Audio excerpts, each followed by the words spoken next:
ಹೇಗಿತ್ತು? ರೀಲ್ಸ್ ಮಾಡಿದ್ದು ಹೇಗಿತ್ತು? ಎಷ್ಟು ಚೆನ್ನಾಗಿತ್ತು?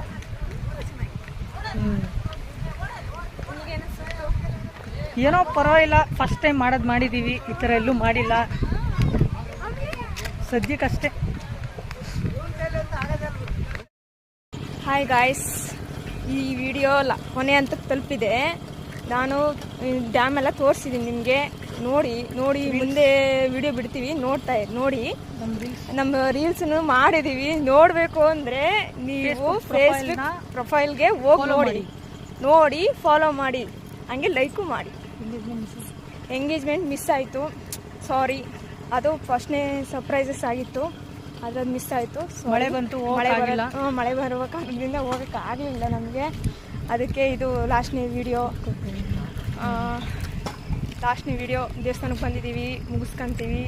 ಬೆಂಗಳೂರಿಗೆ ಮತ್ತೆ ಹೊರಡ್ತಾ ಇದ್ದೀವಿ. ಬಾಯ್ ಹೇಳಿ ನೀವು. ನಾನು ವಿಡಿಯೋ ಸ್ಟಾರ್ಟ್ ಆದಾಗಲೇ ಹೇಳಿದ್ದೆ ಈ ಜಾಗದ ಪುರಾಣ ಕಥೆ ಹೇಳ್ತೀನಿ ಅಂತ. ಈ ಡ್ಯಾಮ್ನ ವೇದಾವತಿ ನದಿನ ತಡೆಯೋಕೆ ಮೈಸೂರು ರಾಣಿ ವಾಣಿ ವಿಲಾಸ ಸನ್ನಿಧಾನ ಅವರು 1897ರಲ್ಲಿ ಚಾಲನೆ ಕೊಟ್ಟರು. ಡ್ಯಾಮ್ ಕಟ್ಟೋಕೆ 10 ವರ್ಷ ಆಯಿತು. ಇದು ಇತಿಹಾಸದಲ್ಲಿ ಬರೆದಿರೋದು. ಬಟ್ ಈ ದೇವಸ್ಥಾನಕ್ಕೆ ನಮ್ಮ ತಾತ ಅಜ್ಜಿ ಕಾಲದಿಂದಲೂ ಹೇಳಿ ಬಂದಿರೋ ಹಾಗೆ ಈ ಡ್ಯಾಮ್ ಎಷ್ಟು ಕಟ್ಟಿದ್ರು ನೀರು ನಿಲ್ದಲೇ ಡ್ಯಾಮ್ ಕೊಚ್ಕೊಂಡು ಹೋಗ್ತಾ ಇತ್ತಂತೆ.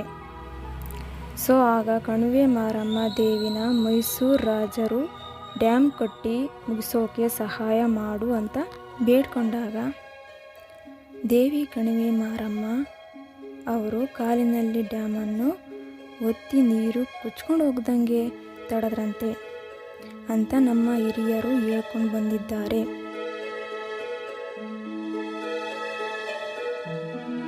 ಇದರ ಬಗ್ಗೆ ನಿಮ್ಮ ಅನಿಸಿಕೆ ಅಭಿಪ್ರಾಯನ ಕಮೆಂಟ್ನಲ್ಲಿ ತಿಳಿಸಿ.